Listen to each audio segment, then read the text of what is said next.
Luckily, I understood exactly what I need to do to stay at this level for till the time I play. And नमस्कार दोस्तों, स्वागत है आपका हमारे इस धमाकेदार और जोश से भरे चैनल में। आज हम बात करने जा रहे हैं एक ऐसे मुद्दे की जिसने पूरे बॉलीवुड मीडिया और सोशल मीडिया पर आग लगा दी है। एक तरफ हैं उत्तर प्रदेश के मुख्यमंत्री योगी आदित्यनाथ और दूसरी तरफ वो नाम जो क्रिकेट की दुनिया में भारत का ताज है, विराट कोहली। जी हाँ दोस्तों, वही विराट कोहली जिनका बॉलीवुड से कोई लेना देना नहीं, जिनका खेल का मैदान 22 गज की पिच है, न कि फिल्म का पर्दा। लेकिन जब बात बैटल ऑफ गलवान जैसी फिल्म की आई, जब बात देश की भावनाओं और इंडस्ट्री की आजादी की आई, तब विराट ने चुप्पी तोड़ दी। मीडिया रिपोर्ट्स के मुताबिक सलमान खान की आने वाली मूवी बैटल ऑफ गलवान पर योगी आदित्यनाथ ने टिप्पणी की है कि यह फिल्म जनता की भावनाओं के खिलाफ है और इसे बैन किया जा सकता है। यह बयान जैसे ही आया, देश भर में बहस छिड़ गई।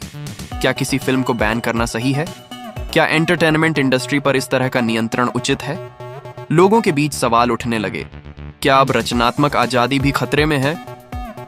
और ठीक उसी समय एक ऐसी आवाज उठी जिसे सुनकर हर कोई हैरान रह गया।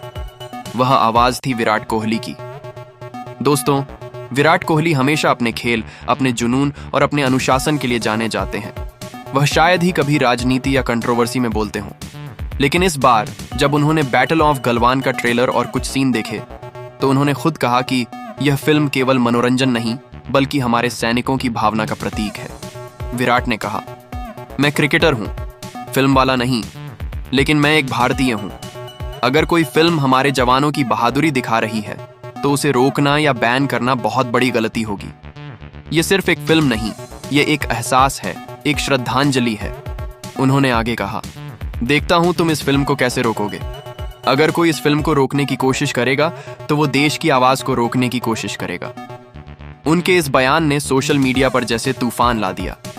लाखों लोग ट्वीट करने लगे, आज वी स्टैंड विद विराट और बैटल ऑफ गलवान ट्रेंड करने लगा। हर तरफ चर्चा थी कि विराट कोहली जैसा क्रिकेटर जो आमतौर पर किसी मुद्दे पर नहीं बोलता, आखिर इस फिल्म के लिए क्यों बोले? तो जवाब साफ था, क्योंकि उन्होंने इसे महसूस किया था। अब थोड़ा बात करते हैं फिल्म की। सलमान खान की बैटल ऑफ गलवान शुरू से ही चर्चा में थी।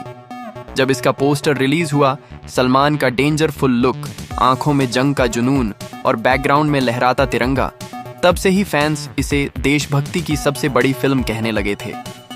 पोस्टर पर ही लाखों लाइक आए। ट्रेलर ने आग में घी डाल दिया।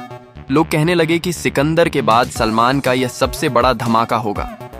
लेकिन जैसे जैसे फिल्म का नाम बढ़ा, राजनीति ने भी इसमें एंट्री मार ली। योगी आदित्यनाथ ने बयान दिया कि यह फिल्म जनता की भावनाओं के खिलाफ है और कहा कि हम इस फिल्म की जांच कराएंगे, जरूरत पड़ी तो बैन भी करेंगे। बस, फिर क्या था? पूरा बॉलीवुड, सोशल मीडिया और अब देश के आम लोग दो हिस्सों में बंट गए। एक तरफ सरकार के समर्थक, दूसरी तरफ फिल्म और अभिव्यक्ति की आजादी के पक्षधर। विराट कोहली ने कहा कि वो न तो किसी राजनीतिक पार्टी से हैं, न किसी फिल्म ग्रुप से, लेकिन एक भारतीय के तौर पर उन्हें यह अच्छा नहीं लगा कि किसी फिल्म को रिलीज से पहले ही बैन की धमकी दी जाए। उन्होंने कहा, मैंने बैटल ऑफ गलवान देखी। मैंने महसूस किया कि यह फिल्म हमारे सैनिकों की कहानी है, हमारे देश की कहानी है। अगर कोई इसे रोकना चाहता है तो वो हमारी भावना को दबाना चाहता है। उन्होंने आगे कहा, बॉलीवुड सिर्फ मनोरंजन नहीं है, यह भारत की संस्कृति का हिस्सा है। हमारे कलाकार, हमारे तकनीशियन, हमारे डायरेक्टर, ये सब देश का चेहरा है। इन्हें रोकना यानी अपने ही देश की चमक को रोकना है। विराट के इन शब्दों ने बॉलीवुड को एक नई ताकत दी। कई लोग जो अब तक डर के मारे चुप थे, उन्होंने भी आवाज उठानी शुरू की। कई फैंस ने कहा कि अगर विराट जैसा क्रिकेटर बोल सकता है तो हम क्यों नहीं। सोशल मीडिया पर विराट के पक्ष में बयानों की बाढ़ आ गई। लोगों ने कहा कि यह सिर्फ फिल्म नहीं, यह आजादी की आवाज है। योगी आदित्यनाथ ने भी अपने बयान को दोहराया। उन्होंने कहा, अगर फिल्म में कुछ भी ऐसा है जो हमारी जनता या संस्कृति के खिलाफ है तो उसे बर्दाश्त नहीं किया जाएगा। उन्होंने कहा कि उत्तर प्रदेश में फिल्में स्वागत योग्य हैं, लेकिन संस्कृति पर हमला नहीं। हालांकि उन्होंने विराट कोहली का नाम सीधे नहीं लिया, मगर उनके जवाब से यह साफ था कि दोनों विचार अलग अलग दिशा में जा रहे हैं। एक तरफ सरकार का नियंत्रण, दूसरी तरफ अभिव्यक्ति की आजादी। जनता भी अब दो हिस्सों में बंट गई है। कुछ लोग कह रहे हैं कि योगी जी सही हैं, जो फिल्म जनता की भावनाओं को ठेस पहुंचाए उसे रोकना चाहिए। दूसरी तरफ लाखों लोग विराट कोहली के साथ खड़े हैं, जो मानते हैं कि हर कलाकार को अपनी बात कहने का हक है। कई फैंस ने लिखा, विराट कोहली सिर्फ क्रिकेट का किंग नहीं, अब जनता की आवाज भी है। कुछ ने तो यहां तक कहा कि आज बॉलीवुड की इज्जत बचाने कोई सुपरस्टार नहीं आया तो एक क्रिकेटर। विराट ने अंत में कहा, मैंने ये फिल्म देखी और महसूस किया कि यह हमें जोड़ती है, तोड़ती नहीं। अगर कोई फिल्म भावनाओं को छूती है तो उसे रोकने के बजाय समर्थन देना चाहिए। भारत की पहचान हमारी एकता है, न कि बंदिशें। उनके इस बयान के बाद कई कलाकारों, यूट्यूबर्स और फैंस ने उनकी तारीफ की। उन्होंने कहा कि विराट ने सिर्फ एक फिल्म का नहीं, बल्कि इंडस्ट्री के आत्मसम्मान का बचाव किया है। अब सवाल आपसे है, क्या आप योगी आदित्यनाथ के साथ हैं, जो कहते हैं कि संस्कृति की रक्षा जरूरी है, या आप विराट कोहली के साथ हैं, जो कहते हैं कि आजादी और कला को सीमाओं में बांधना गलत है?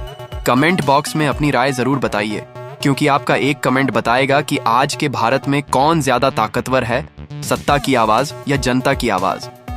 अगर आपको यह वीडियो पसंद आया हो तो लाइक जरूर कीजिए, अपने दोस्तों के साथ शेयर कीजिए, और अगर आप पहली बार हमारे चैनल पर आए हैं तो सब्सक्राइब कीजिए, क्योंकि आगे भी हम लाते रहेंगे ऐसी ही धमाकेदार खबरें और सच्ची आवाजें।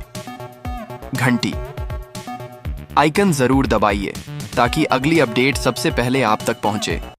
तब तक अपना ध्यान रखिए, देश से प्यार कीजिए और हमेशा याद रखिए, सच्चाई की आवाज को कभी दबाया नहीं जा सकता। राधे राधे। जय हिंद।